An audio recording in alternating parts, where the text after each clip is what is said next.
எனது அன்பு நேயர்களே, பாபு சயின்டிபிக் ஆஸ்ட்ராலஜி சேனலுக்கு உங்களை அன்போடு வரவேற்கிறேன். கன்னிராசி அன்பர்களே, இதுவரை சப்ஸ்கிரைப் செய்யாதவர்கள் சப்ஸ்கிரைப் செய்து பெல் பட்டன் அழுத்தி தொடர்ந்து இணைந்து ஆதரவு தர அன்போடு வேண்டுகின்றேன்.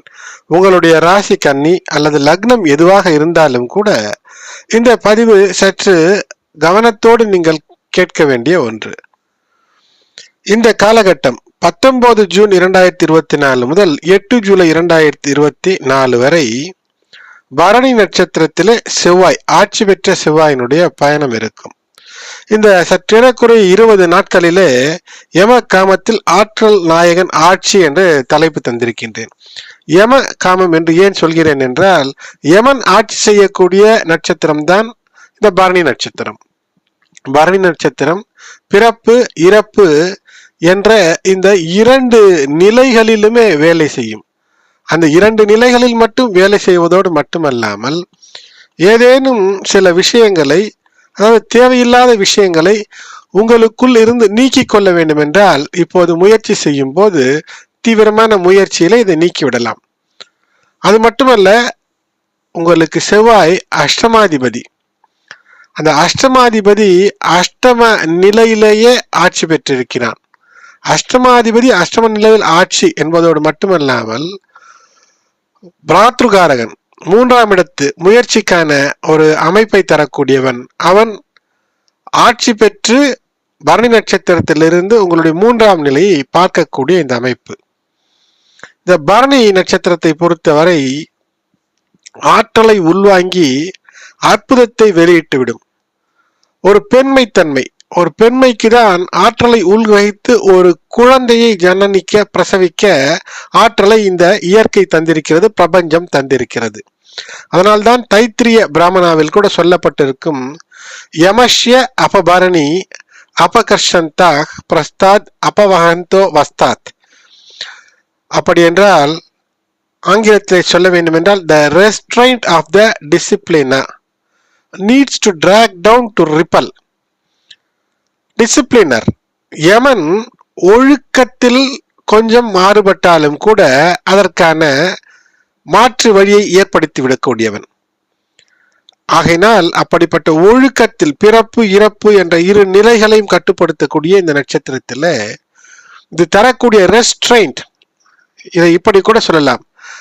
இந்த சமயங்களிலே உங்களுக்கு இருக்கக்கூடிய அந்த பொறுமைத்தன்மையும், எதை எப்படி செய்ய வேண்டும் ஒழுக்கத்தோடு நேர்மையோடு சரியான முறையிலே என்று அதை செய்யும் போது ஆற்றலை உள் கிரகித்து சற்று பொறுத்து தாங்கி, பாரத்தை தாங்குவதுதான் பரணி. எல்லாவற்றையும் தாங்கிக் கொள்ளும். Bearer of power, bearer of destruction, anything தாங்கி ஒரு உயிரை ஜனிக்க வைத்து விடக்கூடிய ஒரு முக்கிய பங்கு இந்த நட்சத்திரத்திற்கு உண்டு. இப்படிப்பட்ட நட்சத்திரத்திலே ஆற்றல் பெற்ற செவ்வாய் சென்று உங்களுடைய 2 மற்றும் 3ஆம் இடத்தை பார்க்கும்போது நிச்சயமாக உங்களுடைய நல்ல முயற்சிகள் மூலமாக சுப பலன்களை, கையிருப்பை உயர்த்தக்கூடிய நிலை இவையெல்லாம் பெறலாம். ஆனால் நீங்கள் சற்று கவனமாக இருக்க வேண்டும். கையிருப்பு சில விஷயங்களிலே கையிருப்பு குறைந்துவிடக்கூடிய அமைப்பு என்பது ஏற்படும். அது எப்படி என்றால், எந்த நிலையிலும் ஆண் பெண் உறவுகளுக்குள் இருக்கக்கூடிய அந்த காம இச்சைக்கு முறை தவறிய நிலையிலே இந்த காலகட்டத்தில் ஆட்பட்டு விடக்கூடாது ஒன்று. அதேபோல் கோபதாப விஷயத்திலே அடிப்பது அல்லது ஏதேனும் ஒன்று ஆயுதங்களை பிரயோகப்படுத்தி விடுவது போன்ற அந்த உச்ச நிலை, அப்படிப்பட்ட முயற்சிகளுக்கும் கூட எந்த கோபத்திலும் ஈடுபட்டு விடக்கூடாது. ஆகையினால் எல்லாவற்றையுமே நேர்மையான முறை மட்டுமல்லாமல் சரியான முறை, பாசிட்டிவ் திங்கிங்கோடு செயல்படும் போது வெற்றி என்பது இருக்கும். இந்த காலகட்டத்திலே அற்புதத்தை பெற வேண்டும் என்றால் உங்களுடைய முயற்சிகளில் தீவிரத்தை காட்டுங்கள். உங்களுடைய முயற்சிகள் மிகப்பெரிய வெற்றியை தருவதற்கான அந்த ஆற்றலை கிரகித்து தரக்கூடியதாக இருக்கும். யமனினுடைய நட்சத்திரம், அதிலே செவ்வாய் பயணம், யமகாதகன் என்று சொல்வார்கள். அதாவது எளிதிலே வெற்றி கொள்ள முடியாது. நல்லதிலும் வெற்றி செய்வான், கெட்டதிலும் வெற்றி செய்வான். அவன்தான் யமகாதகனாக இருப்பான்.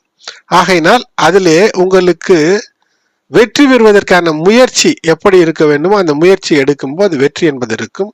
இப்போது பக்தி மார்க்கத்திலே உங்கள் மனம் லயிக்கும். ஆகையினால் தினம்தோறும் தியானம் என்பது செய்யும் போது மனநிலை அமைதி பெறும். எந்த விதமான மன தடுமாற்றத்திலிருந்தும் வெளிவருவது சிறப்பு.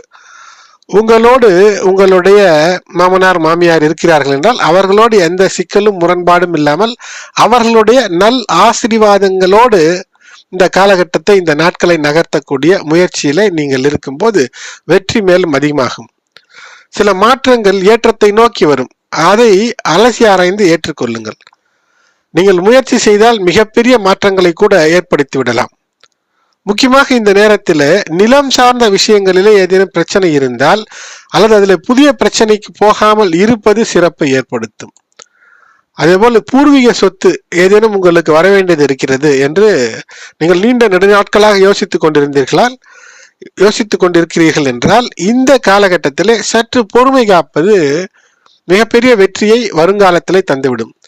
செலவுகளுக்கு வாய்ப்பு தரக்கூடியது பரணியிலே செவ்வாய் செல்லும் போது ஏதோ ஒன்று பவர்ஃபுல்லாக ஒரு செலவை செய்ய வேண்டும் என்ற எண்ணம் தோன்றும்.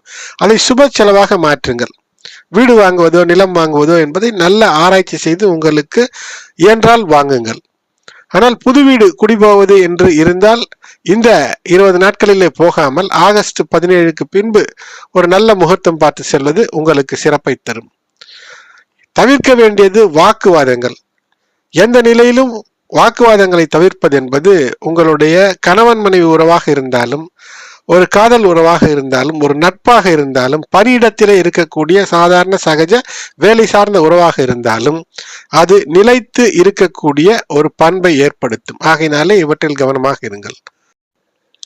கன்னி ராசியில் உத்திரம் 2, 3, 4 பாதங்களிலே பிறந்திருக்கக்கூடிய அன்பர்களே, குடும்பத்திலே எந்த விதமான பிரச்சனையும் தீர்வதற்கு இந்த செவ்வாய் பரணியிலே செல்லக்கூடிய அந்த ஆக்ரோஷ பாசத்தை பயன்படுத்திக் கொள்ளுங்கள். பாசத்தை காட்டுவதிலே தீவிரம் காட்டுங்கள்.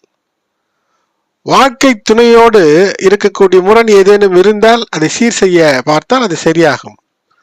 குழந்தை பாக்கியத்துக்கான தடைகள் இருந்தால் புதிதாக திருமணமான தம்பதிகளுக்கு அது வெற்றியை தரும். உங்களுடைய வாழ்க்கை துணை உடைய ஆரோக்கியத்திலே சற்று கூடுதல் கவனம் என்பது நிச்சயம் தேவை. இதுவரை ஏதேனும் குடும்ப சார்ந்த விஷயங்களிலே தடை இருக்கிறது, குழந்தைகள் விஷயத்திலே தடை இருக்கிறது என்றால் சற்று கூடுதல் அலைச்சல் உழைப்பின் மூலமாக இந்த நேரம் வெற்றியை தந்துவிடும். ஹஸ்தம் நட்சத்திரத்திலே பிறந்து கன்னிராசியிலே இருப்பவர்களுக்கு மன திருப்தியோடு எல்லா விஷயங்களையும் செய்து முடிக்கக்கூடிய, பண வரவை தரக்கூடிய, அதேபோல் மாணவர்களாக இருக்கிறீர்கள் என்றால் எதிர்காலத்தை பற்றி முடிவெடுத்து ஒரு நல்ல ஒரு கல்வியிலே சேரக்கூடிய அமைப்பு இருக்கும். ஆனாலும் அலைச்சல் என்பது இருக்கும். 7ஆம் இடத்துல இருக்கக்கூடிய ராகுவிற்கு மட்டும் நீங்கள் சற்று கவனத்தை செலுத்த வேண்டும். எதிலுமே சட்டத்திற்கு புறம்பான விஷயமோ அல்லது சம்பிரதாயத்திற்கு புறம்பான விஷயமோ இந்த நான் சொன்ன எந்த விஷயத்திலும் சற்று இருந்தாலும் கூட அது முரணை ஏற்படுத்திவிடும். அதனால் கவனம். கன்னிராசி சித்திரை 1, 2 பாதங்களில் இருக்கிறீர்கள் என்றால் இந்த காலகட்டம் என்பது நிச்சயமாக அன்பு பாசத்திலே தீவிரமாக இருக்கும் போது டென்ஷன் குறையும். டென்ஷன் குறைந்தாலே தலைவலி இருக்காது, ஆரோக்கியம் கூடும். உடல் நலம் கூடியிருந்தால் நினைத்த காரியத்தை நினைத்தபடி முடிப்பதற்கு சிறப்பு ஏற்படும். உங்களுக்கு வெளியூர் வெளிவட்டார விஷயங்களிலிருந்து நல்ல லாபங்களோ நற்செய்தி வருவதற்கான வாய்ப்பை இது ஏற்படுத்தி தரும். ஜூன் 30, 2024 அன்று சந்திராஷ்டமமாக இருக்கிறது. ஆகையினாலே அன்று மனதை மயக்கக்கூடிய எந்த விஷயத்திலும் ஈடுபடாமல் இருப்பது, ஆண் பெண் உறவுகளில் மிக எச்சரிக்கையாக இருப்பது, புதிய நட்புகளை ஏற்படுத்தி கொள்ளாமல் இருப்பது, நீண்ட நெடுந்தூர பயணங்களை கவனத்தோடு பார்ப்பது மிக சிறப்பை தரும். எனது அன்பு கன்னிராசி அன்பர்களே, இதுவரை சப்ஸ்கிரைப் செய்யாதவர்கள் சப்ஸ்கிரைப் செய்யுங்கள். இந்த பதிவு பிடித்திருந்தால் லைக் செய்யுங்கள். நோட்டிபிகேஷன் பட்டனை ஆன் செய்யுங்கள். மற்ற உற்றார் உறவினர் நண்பர்களுக்கும் இந்த பதிவை ஷேர் செய்யுங்கள்.